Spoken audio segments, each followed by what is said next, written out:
কিন্তু আমরা আলোচনা করেছিলাম মাত্র 13 পদ পর্যন্ত, 14-15 পদ। আজকে আমরা 2 অধ্যায় 14 এবং 15 পদ নিয়ে আমরা আলোচনা করব। তিতের পত্র 2 অধ্যায় 14 এবং 15 পদ, এই দুটি পদ আলোচনা করব। গত সপ্তাহে আমরা দেখেছিলাম যে যুবক এবং যুবতী অবশ্যই, এবং যারা প্রাচীনা তাদেরকে এবং দাসদেরকে কিভাবে তারা চলবে সে সম্পর্কে আমরা আলোচনা করেছিলাম। এবং আমরা দেখেছিলাম যে যেন সকলে ভক্তিভাবে চলতে পারে, কেননা ভক্তিহীনতা বিশ্বাসীদেরকে প্রভুর পথ থেকে দূরে সরিয়ে নিয়ে যাচ্ছে। এবং বিশ্বাসীরা যেন সংযত থাকে, তারা যেন ধার্মিক জীবনযাপন করে ভক্তিভাবে। এই বর্তমান যুগ, সেই যুগের মধ্যে যুগের মতো করে তারা চলে না যায়। তারা না বলে যে এটা হচ্ছে ট্রেন্ড, TREND, ট্রেন্ড। অনেক সময় যুবক যুবতীরা বলে বর্তমান ট্রেন্ড এরকম চলছে, আর আমরাও এইভাবে চলব। প্রিয় ভাই বোন, এখানে ঈশ্বর বাক্য বলছে যে এই যুগের, এই বর্তমান যুগে তোমরা ভক্তিভাবে জীবনযাপন করো। এই বর্তমান যুগে বর্তমান যে ট্রেন্ড রয়েছে তার বিরুদ্ধে গিয়ে তোমরা ধার্মিকতায় জীবনযাপন করো। তোমরা সংযতভাবে চলো, তোমাদের বেশভূষাতে তোমরা সংযত হও। যদিও ট্রেন্ডের মধ্যে রয়েছে অসংযত ভাব, কিন্তু তোমরা বিশ্বাসী রক্তকৃত সন্তানেরা, তোমরা সংযতভাবে চলো ট্রেন্ডের বিপরীতে গিয়ে। এগুলো আমরা গতদিন আলোচনা করেছিলাম, এবং আলোচনার কনক্লুশনে আমরা দেখেছিলাম যে 13 পদে যেটা বলছে যে মহান ঈশ্বর এবং আমাদের আশা সিদ্ধি যে প্রভু যীশু খ্রিস্ট, তার সেই প্রকাশ প্রাপ্তির দিন পর্যন্ত যেন আমরা নিজেদেরকে রক্ষা করতে পারি।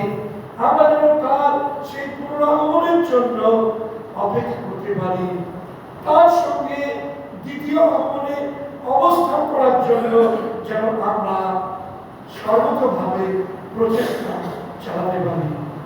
প্রিয় ভাই বোন, এই পর্যন্ত আমরা গত সপ্তাহে দেখেছিলাম, এবং প্রভু আমাদের যে সেই ব্লেসেড হোপ বা সেই পরম যে আশীর্বাদ ধন্য যে প্রাপ্তি আগামী দিনে রয়েছে প্রভু যিশুর পুনরাগমনে এবং তার দ্বিতীয় আগমনে, সেটা সামিল যেন আমাদের ঘটে দেন।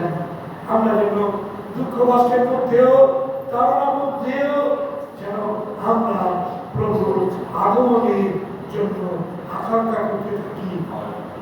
14 পদে পৌল বলছেন তিতকে, ইনি আমাদের নিমিত্তে আপনাকে প্রদান করিলেন। ইনি আমাদের নিমিত্তে আপনাকে প্রদান করিলেন। প্রিয় ভাই বোন, ইনি অর্থাৎ প্রভু যীশু খ্রিস্ট, যার প্রকাশ প্রাপ্তি ঘটবে, তার কথা বলছেন তিতের কাছে, তিনি আমাদের নিমিত্ত আপনাকে প্রদান করিলেন। যীশু তিনি আপনার আমার জন্য নিজেকে দিয়েছিলেন। আজকে জগতে যখন তাকাই, আমরা অনেক সময় আশা করি যে যাকে ভালোবাসি সে আমাকে বিনিময় কিছু দেবে, আমরা তার কাছ থেকে কিছু পেতে চাই। আর যদি না পাই, তখন আমরা খেদ প্রকাশ করি, তখন আমরা অন্যদের কাছে সেই ক্ষোভের কথা বলি, আমরা সমালোচনা করি যে তাকে আমি এত ভালোবাসলাম, কিন্তু বিনিময়ে সে আমাকে তার ভালোবাসার প্রতিদান কিছু দিল না। অনেক সময় বাবা মারা ছেলে মেয়েদের কাছেও এরকম প্রতিদান পায় না, তারা বিরূপ মন্তব্য করে, তখন আমাদের আক্ষেপ হয়। প্রিয় ভাই বোন, এখানে পৌল বলছে যে যখন আমরা পাপী ছিলাম তখনও খ্রিস্ট যিশু তিনি আমাদের নিমিত্ত আপন প্রাণ সমর্পণ করলেন। যখন আমরা পাপী ছিলাম আমরা তাকে ভালোবাসিনি, তিনি আমাদের প্রথম ভালোবেসেছেন। আর তিনি বলছেন, কোন বলছেন, তিনি আমাদের নিমিত্ত আপনাকে প্রদান করলেন। তাহলে তিনি কতটা ভালোবেসেছেন যে তিনি নিজেকে দিয়েছেন। ভালোবাসা একটা চিহ্ন, প্রতিদান হচ্ছে দিয়ে দেওয়া। আমরা যদি কাউকে ভালোবাসি তাহলে তার জন্য যতটা করা তার থেকেও আমরা অনেক বেশি আমরা করতে পারি।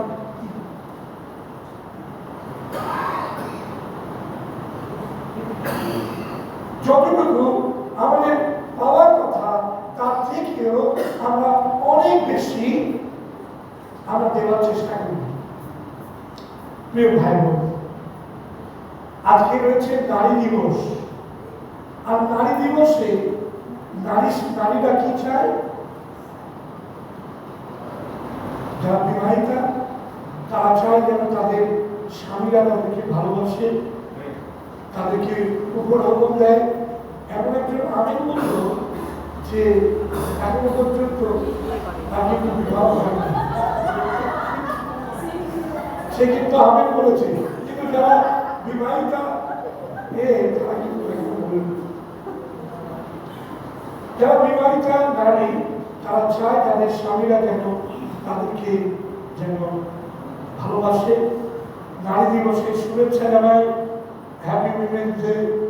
আজকে আমি বিবাহিত অবিবাহিতা সকলকে আমি এই নারী দিবসে হ্যাপি উইমেন্স ডে, শুভ মহিলা দিবস, বিবাহিতা অবিবাহিতা সকলকে আমি জানাই।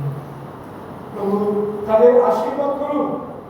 কিন্তু আমরা দেখি যে প্রভু যীশু খ্রিস্ট তিনি আমাদের সকলকে ভালোবাসতেন, নারী পুরুষ নির্বিশেষে সকলকে ভালোবাসতেন এবং ভালোবেসে তিনি তার নিজের জীবনকে প্রদান করলেন। তাই ঈশ্বরের বাক্য বলছে, প্রথম পিতর তার ভালোবাসা নিদর্শন আপনি করুন আমার সঙ্গে। প্রথম পিতর তার 1 অধ্যায় 18 এবং 19 পদ। প্রথম পিতর তার 1 অধ্যায় 18 এবং 19 পদ। তোমরা তো জানো, তোমাদের পিতৃপুরুষগণের সমর্পিত বলি আচার ব্যবহার হইতে তোমরা ক্ষয়রূপ বস্তু দ্বারা, রৌপ্য বা স্বর্ণ দ্বারা মুক্ত হও না, কিন্তু নির্দোষ ও নিষ্কলঙ্ক মেষশাবকস্বরূপ খ্রিস্টের বহুমূল্য রক্ত দ্বারা মুক্ত হইয়াছে। হালেলুয়া। দেখুন ঈশ্বরের বাক্যে ওখানে পরিষ্কার ভাবে বলছে, কি বলছে? তোমরা তো জানো তোমাদের পিতৃপুরুষদের সমর্পিত বলি আচার ব্যবহার হইতে তোমরা ক্ষয়রূপ বস্তু দ্বারা, রৌপ্য বা স্বর্ণ দ্বারা মুক্ত হও নাই। জগতের মানুষেরা তারা কিন্তু মুক্তির জন্য কি কি চেষ্টা করছে? এখানে পিতর তিনি বলছেন কি? তিনি বলছেন তোমাদের পিতৃপুরুষের সমর্পিত অনেক আচার ব্যবহার। আজকে জগতের মানুষদের দিকে যারা তাকায়, বা একদিন যখন আমরা জগতে ছিলাম তখন আমরা কি করতাম? যে আমাদের পিতৃপুরুষরা যে বিশ্বাসে রয়েছে, আমাদের পিতৃপুরুষেরা যে ধাঁচে তারা জীবনযাপন করেছে, তারা যে দেবতাদের অনুসারী হয়ে চলেছে, আমরাও সেই রকম ভাবেই আমরা চলছিলাম। এখনো পর্যন্ত অনেকে চলছে। কি ভারতবর্ষে অনেক মানুষ এখনো পিতৃপুরুষের অনেক আচার ব্যবহার মেনেই তারা চলছে। এবং তাদেরকে আপনি যদি সুসমাচার দিতে যান, যিশুর ভালোবাসার কথা, তার ক্রুশে মৃত্যুবরণের কথা, পুনরুত্থানের কথা বলেন, তারা বলবে সব বুঝলাম, সব ভালো, কিন্তু আমাদের বাপ ঠাকুরদা যা করে এসছে সেগুলো তো আমাদের করতেই হবে, সেগুলো থেকে তো আমরা বেরোতে পারবো না। অর্থাৎ পিতর ঠিক একই কথা বলছে যে আমাদের পিতৃপুরুষদের অনেক যা কোনো ইয়ে নেই, মাথা মুন্ড নেই, কিন্তু তারা করে আসছে, কল্পনার মধ্যে নিয়ে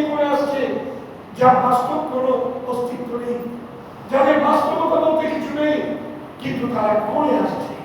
সেই অনেক আচার ব্যবহার করে বলছে যে তার দ্বারা আমরা মুক্ত হতে চাইছি, তাই তো? আমরা কত আচার ব্যবহার করি। দেবরা একদিন সাক্ষ্য দিয়ে বলছিল যে বারে পুজো করত, সপ্তাহের মধ্যে বিভিন্ন সময়তে উপবাস করে পুজো করত। অনেকে আমাদের মধ্যে রয়েছেন যারা এরকম ভাবে বারে পুজো করতে, উপবাস করতে, নানান ধরনের ইত্যাদি। আমি বললে তারা তো সাক্ষ্য দিতে শুরু করবে, সেই সময় আমাদের নেই। কিন্তু পিতৃপুরুষের যে অনেক আচার ব্যবহারের দ্বারা আমরা ঘেরা ছিলাম, এটা কিন্তু একেবারে সত্যি কথা। আচার নিষ্ঠা সুন্দরভাবে করা, স্নান করে পুজো করতে যেতে হবে, স্নান করে অঞ্জলি দিতে হবে, কত কি আমরা করেছি একদিন। কেননা পিতৃপুরুষের ওগুলো ছিল আচার ব্যবহার, তারাও করেছে, তারাও আমাদের শিক্ষা দিয়েছিল যেন আমরা সেই রকম ভাবেই চলতে পারি। এবং আমরা ভাবতাম যে ওইভাবে আমাদের মুক্তি এবং মোক্ষ আমরা লাভ করতে পারবো। পিতর বলছেন যে তোমরা পিতৃপুরুষদের সমর্পিত অনেক আচার ব্যবহার মুক্ত হবে। দ্বিতীয় বলছেন যে তোমরা ক্ষয়নীয় বস্তুর দ্বারা নয়। ক্ষয়নীয় বস্তু হচ্ছে যেগুলো বললাম, সেগুলো যদি আকৃতি দিই তাহলে সেই আকৃতিগুলো সবই হচ্ছে ক্ষয়নীয়।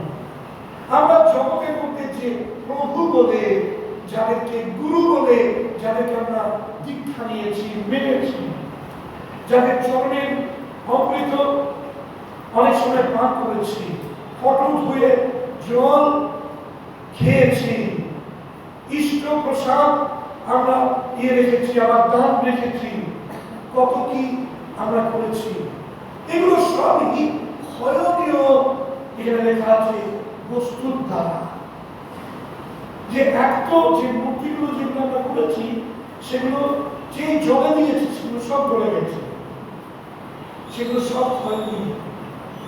আর জগতের প্রভু যারা, তারা সকলেই একটা সময় এসেছে, তারা ছিল, তারা মারা গেছে, কেউ পুনরুজ্জীবিত হয়নি, কেউ পুনরুত্থিত হয়নি।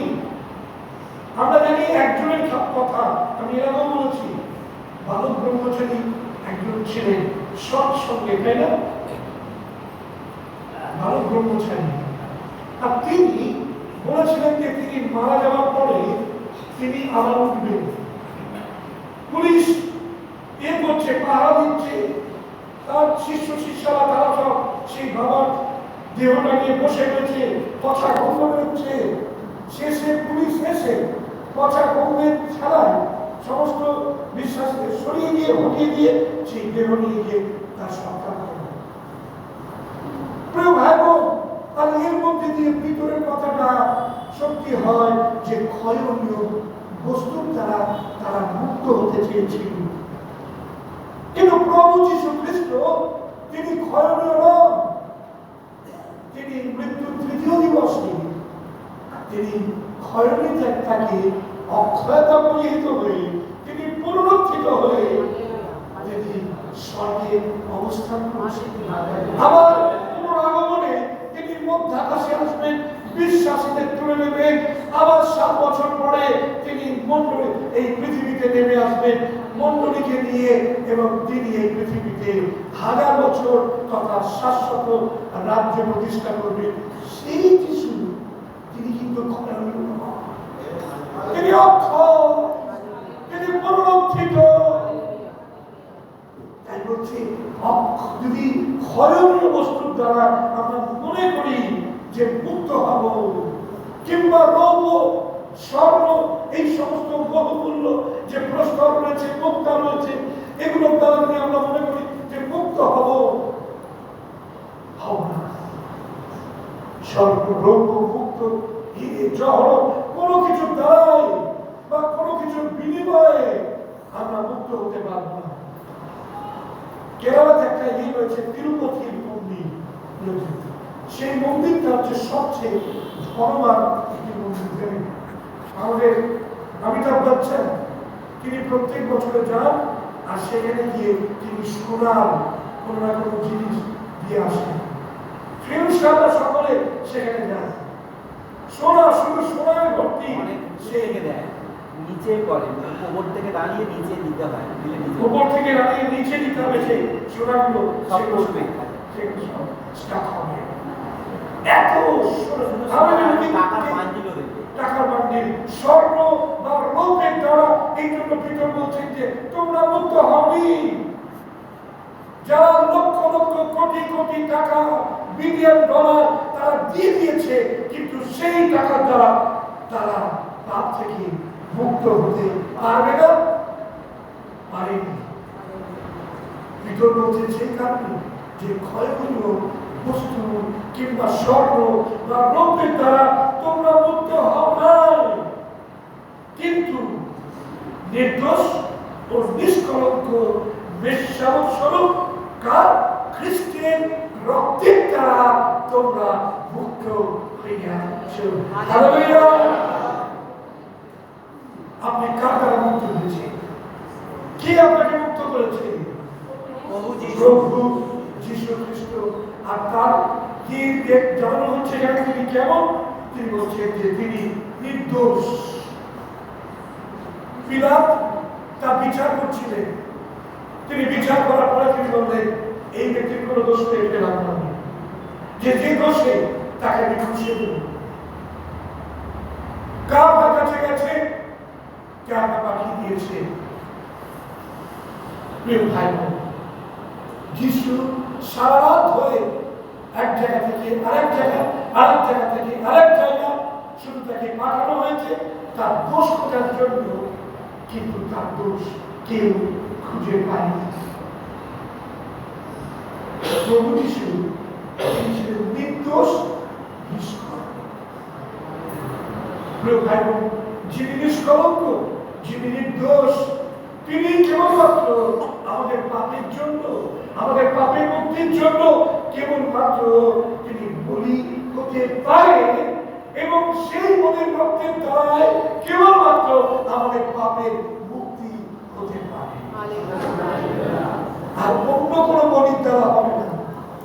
উট বলি দিন, মোষ বলি দিন, ষাঁড় বলি দিন, পায়রা বলি দিন, মুরগি বলি দিন, যা কিছুই আপনি দেন না কেন, কোন বলিদানের দ্বারা মুক্তি হবে না, হিরে জহরতের দ্বারা মুক্তি হবে না।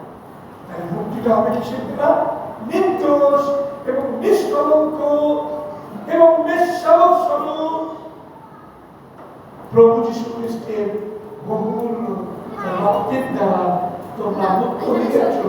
কেননা ইব্রিয় তার 9 অধ্যায়ের 22 পদ গুলো দেখো, কেন অন্য কিছুর দ্বারা হবে না, কেবল যিশুর রক্তের দ্বারা হবে। ইব্রিয় 9:22। আর ব্যবস্থা অনুসারে প্রায় সকলই রক্তে শুদ্ধীকৃত হয়। ব্যবস্থা অনুসারে সকলই রক্তে শুদ্ধীকৃত হয়, এবং রক্ত সেচন ব্যতিরেকে পাপ মোচন হয় না। রক্ত সেচন ব্যতিরেকে পাপের মুক্তি হয় না। স্বর্গের দ্বারা হবে পাপের মুক্তি? হবে না। বলুন উত্তরটি, হীরের দ্বারা পাপের মুক্তি হবে না, জহরতের দ্বারা পাপের মুক্তি হবে না, পিতৃপুরুষের অনেক আচার ব্যবহারের দ্বারা পাপের মুক্তি হবে না। আপনার ভালো কাজের দ্বারা আপনার পাপের মুক্তি হবে না। ওখানে বলেছে যে নির্দোষ, নিষ্কলঙ্ক, নিঃস্বার্থ স্বরূপ প্রভু যীশু খ্রিস্টের বহুমূল্য রক্তের দ্বারা কেবলমাত্র তোমরা পাপ হইতে মুক্ত হইয়াছ। কেননা রক্ত সেচন ছাড়া পাপের মুক্তি হয় না। যারা এখনো পর্যন্ত আপনারা চিন্তা করছেন যে প্রভু যীশু খ্রিস্টের কাছে এসে আমি পাপের মুক্তি নেব, নাকি আমি আমার পবিত্র ধর্মে দ্বারা মুক্ত হব, আপনি আজকে নিশ্চিত হন যে প্রভু যীশু খ্রিস্টের রক্ত কেবলমাত্র আপনাকে পাপ থেকে মুক্ত করতে পারে। এছাড়া পৃথিবী আর কোন বস্তু আর অন্য কেউ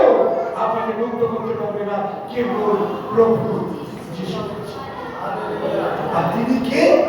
তিনি হচ্ছেন বেশ্যাবসহ জোহরের জমিত সুষমাদের বলছে, ওই দেখো ঈশ্বরের বেশ্যাব, যিনি জগতের পাপভার তুলিয়া নিয়ে যান। কাকে জগৎ দেখিয়েছিলেন?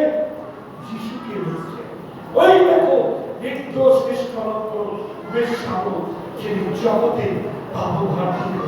যিশু আপনার জন্য আমার জন্য সেই পাপের ভার বহন করেছেন। ভাই বোন, আসুন আপনার আমার জীবনে যতই পাপ থাকুক না কেন, যত ভারী হোক না কেন, সমস্ত পাপ প্রভু যিশু খ্রিস্টের বহুমূল্য নিষ্কলঙ্ক নির্দোষ রক্তের দ্বারা মুক্ত হয়েছে। বিনা পয়সা।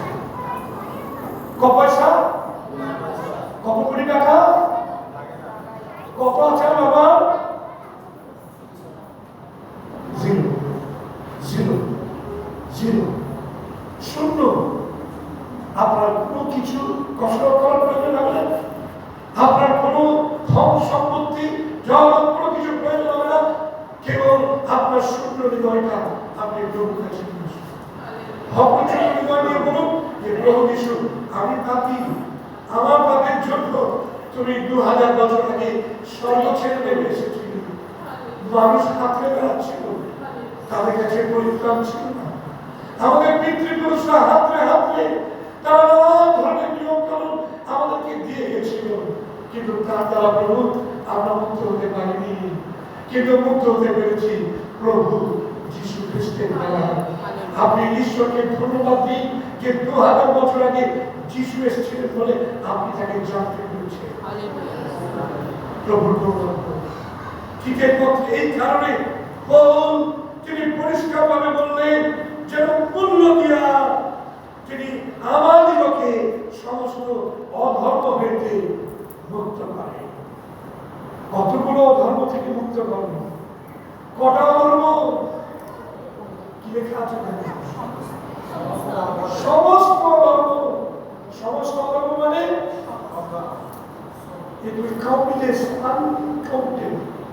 আপনি এটা কাউন্ট করতে পারবেন না, কাউন্টলেস।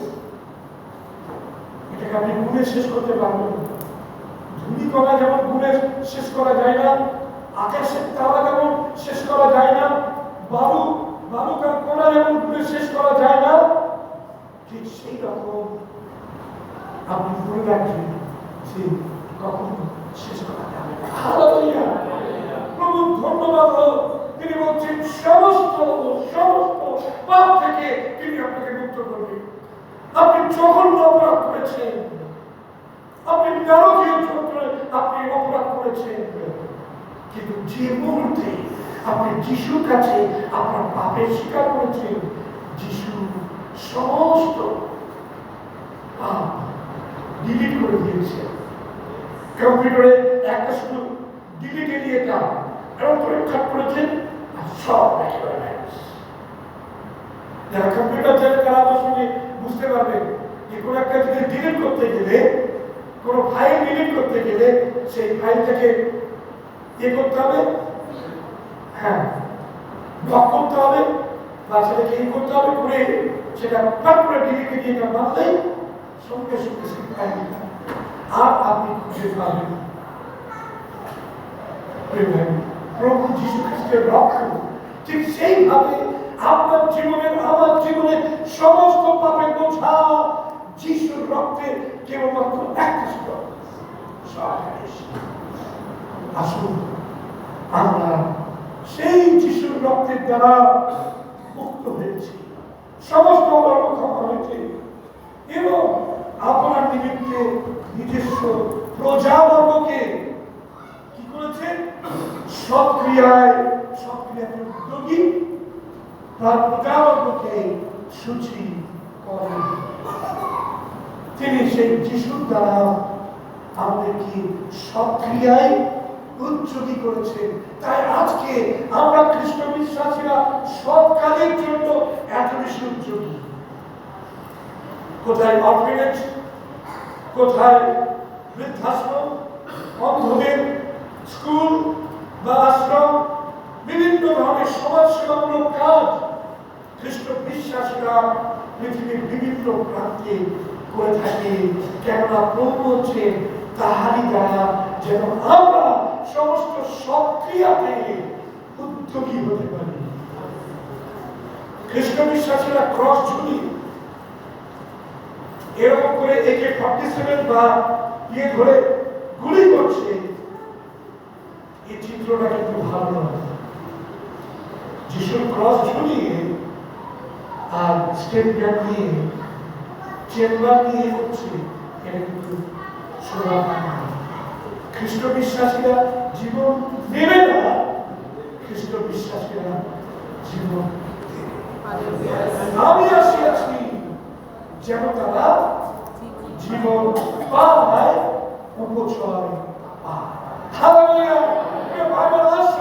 প্রভু যীশু খ্রিস্ট যে উদ্দেশ্যে এই পৃথিবীতে 2000 বছর আগে এসেছিলেন আর আমাদের মুক্তি সাধন করেছে, সেই প্রভু যীশু খ্রিস্ট তিনি আমাদেরকে মনোনয়ন করেছে যেন আমরা সমস্ত সৎ কাজের জন্য উপযোগী হতে পারি, উদ্যোগী হতে পারি।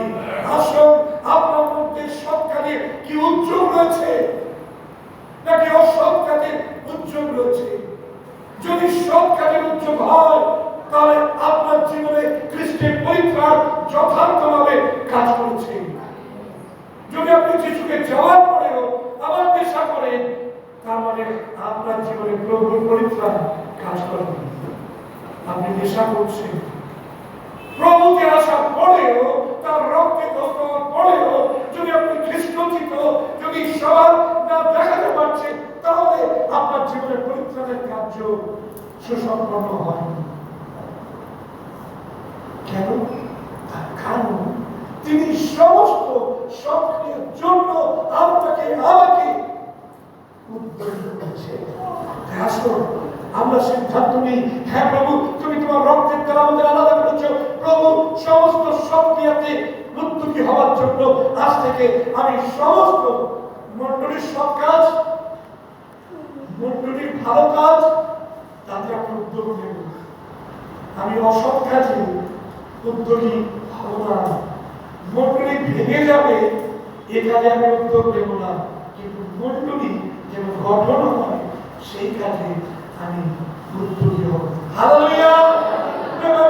ঈশ্বরের বাক্য বলছে সক্রিয়াতে আমরা যেন উদ্যোগী হতে পারি এবং প্রজাবর্গকে তিনি যেন সুশীল করেন। আসুন আমরা তার প্রজাবর্গ, আমরা তার রক্তে সুচি হয়েছি। আমরা গান করে থাকি, আমরা প্রভুর রক্তে সুচি হলাম, মুখের ভরলাম। আমরা তার করুণায় ধন্য হলাম, মোদের ভরলাম। প্রিয় ভাই বোন, আসুন আমরা যেন এইভাবে তার প্রজাবর্গ হয়ে যেন সুচিকৃত ভাবে জীবন যাপন করতে পারি। পরবর্তী বলে আমি শেষ করবো। পৌর বলছেন, দিনকে তুমি এই সকল কথা বলো, এই সকল কথা বলো এবং সম্পূর্ণ ক্ষমতার সহিত উপদেশ দাও ও অনুরোধ করো। তোমাকে তুচ্ছ করতে কাউকে দিও না। ভাই বোন, আসুন আমরা এই তিনটে কাজ করি। আমরা সম্পূর্ণ ক্ষমতার সঙ্গে উপদেশ দিই, আমরা সম্পূর্ণ ক্ষমতার সঙ্গে উপদেশ দিই। ঈশ্বরের বাক্য যখন বলি ক্ষমতার সঙ্গে উপদেশ দিই, যেন আমরা কম্প্রোমাইজ করতে পারি, কিন্তু আমরা যেন কম্প্রোমাইজ না করি, কাউকে যেন আমরা সন্তুষ্ট করার চেষ্টা না করি। এখানে ঈশ্বরের বাক্য বলছি যে যদি আমরা মানুষকে সন্তুষ্ট করতাম তাহলে আমরা ঈশ্বরের দাস হতাম না। কে বলছে? পিতর বলছে। যখন বলা হচ্ছে বন্ধ করো যিশুর কথা বলা বন্ধ করো, তখন বলছে কার কথা শুনবো?